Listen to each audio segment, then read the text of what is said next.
నమస్కారం. ఈరోజు మనం అమరావతి గురించి అంటే ఆ ప్రతిపాదిత రాజధాని ప్లాన్స్ గురించి కొంచెం లోతుగా చూద్దాం.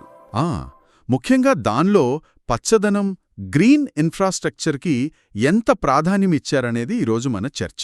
మన దగ్గర కొన్ని ఆధారాలున్నాయి కదా, గ్రీన్ మాస్టర్ ప్లాన్ సారాంశం, కొన్ని ఆర్ఎఫ్పీలున్నాయి. అవును, రిక్వెస్ట్ ఫర్ ప్రపోజల్స్ అంటే కంపెనీల నుంచి డిజైన్సు, ధరలు అడిగిన పత్రాలు. మొత్తం ఎంత ఏరియా అనుకున్నారు? మొత్తం నగరం దాదాపు 53,600 ఎకరాలు. అందులో గమనించాల్సిన విషయమేంటంటే దాదాపు 16,000 ఎకరాలు అంటే 30% అన్నమాట. 30%? అది కేవలం పచ్చదనం కోసమేనా?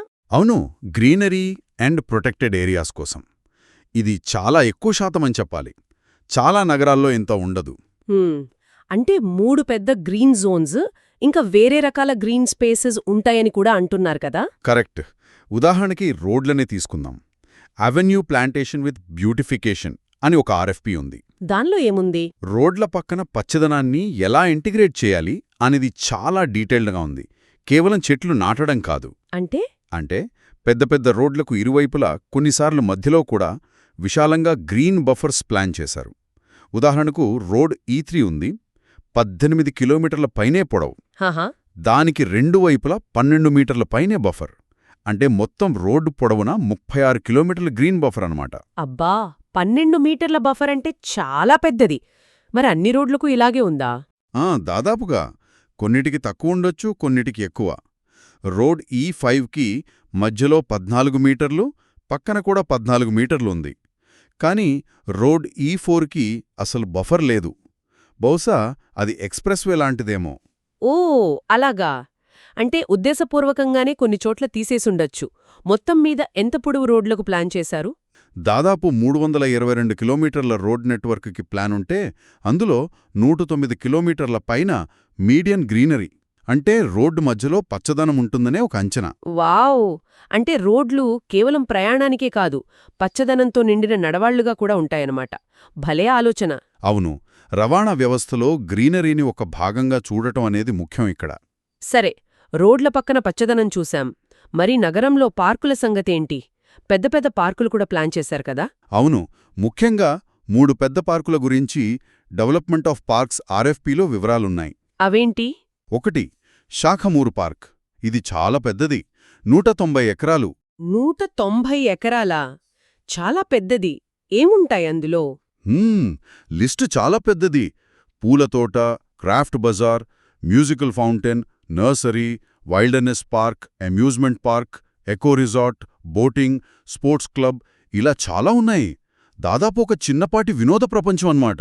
అది కూడా ఎడ్యుకేషనల్ ఇన్స్టిట్యూషన్స్ దగ్గరగా ప్లాన్ చేశారనుకుంటా. అవును, అది గమనించాల్సిన విషయం. ఇక రెండోది అనంతవరం పార్క్. ఇది 35 ఎకరాలు. దీని ప్రత్యేకత ఏంటి? దీని థీమ్ కొంచెం వేరు. ప్రాచీన భారత theme park, nature trails, adventure park, cultural food arena, ఇలా కొంచెం విభిన్నంగా ప్లాన్ చేశారు. ఆసక్తికరంగా ఉంది. ఇక మూడోది? అది మల్లాపురం పార్క్, 21 ఎకరాలు. ఇది తాత్కాలిక ప్రభుత్వ భవనాల దగ్గర ఉంది. అందుకే కొంచెం ఫార్మల్గా entry plaza, amphitheatre, outdoor gym, skating rink లాంటివి ప్లాన్ చేశారు. బహుశా ఉద్యోగుల కోసం, పబ్లిక్ ఈవెంట్స్ కోసం అనుకుంటా. అంటే ఈ 3 పార్కులు కలిపి దాదాపు 250 ఎకరాలు వేర్వేరు అవసరాలకు, వేర్వేరు రకాల అనుభవాలనిచ్చేలా డిజైన్ చేశారన్నమాట. కరెక్ట్. రోడ్లు, పార్కుల తర్వాత నీటి వనరుల సంగతేంటి? కాలువలు, వాగులు గురించి కూడా ఏమైనా ప్లాన్స్ ఉన్నాయా? ఉన్నాయి. Beautification of reservoirs and canals, వాగుస్ అని ఇంకో ఆర్ఎఫ్పీ ఉంది. దాని ప్రకారం పాలవాగు, కొండవీటివాగు, గ్రావిటీ కెనాల్, వీటిని అందంగా తీర్చిదిద్దాలని చూస్తున్నారు. కొండవీటివాగు చాలా పెద్దది అంటారు కదా? అవును, అది 23 కిలోమీటర్ల పైనే పొడవు, వెడల్పు కూడా 120 నుంచి 170 మీటర్ల వరకు ఉంటుంది. దాని పక్కన కూడా 20-30 మీటర్ల గ్రీన్ బఫర్ ప్లాన్ చేశారు. ఓ, మరి ఈ కాలువలు కేవలం డ్రైనేజ్ కోసమేనా లేక? అదే ఇక్కడ ఆసక్తికరమైన విషయం. కొండవీటివాగులో కొన్ని భాగాలను, ఉదాహరణకు నీరుకొండ నుంచి కృష్ణాపురం వరకు 7.2 కిలోమీటర్ల భాగాన్ని నావిగేషన్కు అంటే పడవలు తిరగడానికి కూడా అనువుగా చేయాలనేది ప్లాన్. అలాగా, అంటే రవాణాకు కూడా ఉపయోగపడతాయన్నమాట. అవును, ఈ కాలువల వెంట ల్యాండ్స్కేపింగ్ కోసమే దాదాపు 815 ఎకరాలు కేటాయించారని అంచనా. మొత్తం మీద దాదాపు 48 కిలోమీటర్ల పొడవున ఈ వాగులను కాలువలను కేవలం నీటిదారులుగా కాకుండా నగరం గుండా వెళ్లే నీలి ఆకుపచ్చ ధముಳುలుగా మార్చాలనే ఆలోచన ఉంది. భలే ఉంది. రోడ్ల వెంట, పార్కుల్లో, ఇప్పుడు కాలువల వెంట కూడా. నిజంగా నగరం మొత్తం ఒక గ్రీన్ నెట్వర్క్ లాగా అల్లుకుపోతుందన్నమాట. అవును, ఆ ప్రయత్నం స్పష్టంగా కనిపిస్తోంది. ఇక చివరిగా కృష్ణానది. దాని సంగతేంటి? నగరానికి ఒకవైపున కృష్ణానది ఉంది కదా, రివర్ ఫ్రంట్ డెవలప్మెంట్ గురించేమైనా ఉందా? ఉంది, అది చాలా కీలకమైన అంశం. రివర్ ఫ్రంట్ డెవలప్మెంట్ ఆర్ఎఫ్పి ప్రకారం కృష్ణానది వెంబడి ఏకంగా 25 కిలోమీటర్ల పొడవున 25 కిలోమీటర్ల? అవును, 25 కిలోమీటర్ల పొడవున 100 మీటర్ల వెడల్పుతో గ్రీన్ డెవలప్మెంట్ చేయాలనేది ప్రతిపాదన. ఇది చాలా పెద్ద స్కేల్. అంటే అక్కడ కేవలం పచ్చదనమేనా, లేక ఇంకేమైనా ఉంటాయా? చాలా ప్లాన్స్ ఉన్నాయి.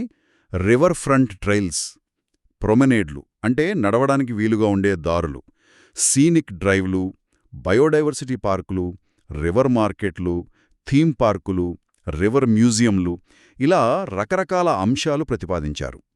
అంటే ఒకవైపు నదిని పరిరక్షిస్తూనే ప్రజలకు అందుబాటులో ఉంచడం, వినోదం, సంస్కృతి, పర్యావరణం అన్నిటినీ బ్యాలెన్స్ చేయాలనే ప్రయత్నమన్నమాట.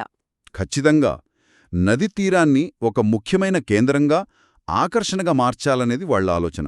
ఈ మొత్తం ప్లాన్స్ వింటుంటే వాటి స్కేల్, ఆ వివరాలు నిజంగా ఆశ్చర్యంగా ఉన్నాయి. ఇది కేవలం కొన్ని మొక్కలు నాటడం కాదు. కానే కాదు.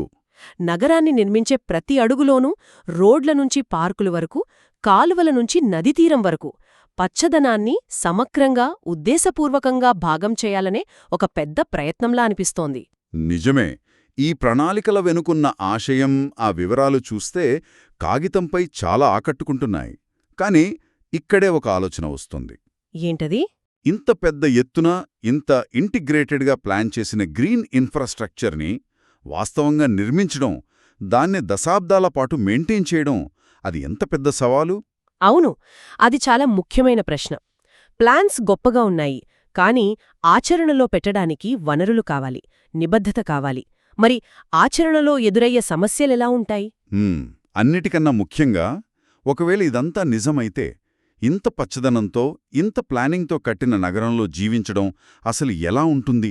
ఆ అనుభూతి ఎలా ఉంటుందని ఆలోచించడం కూడా ఆసక్తికరంగా ఉంది కదా? నిజమే, అదొక ఆసక్తికరమైన ఊహ.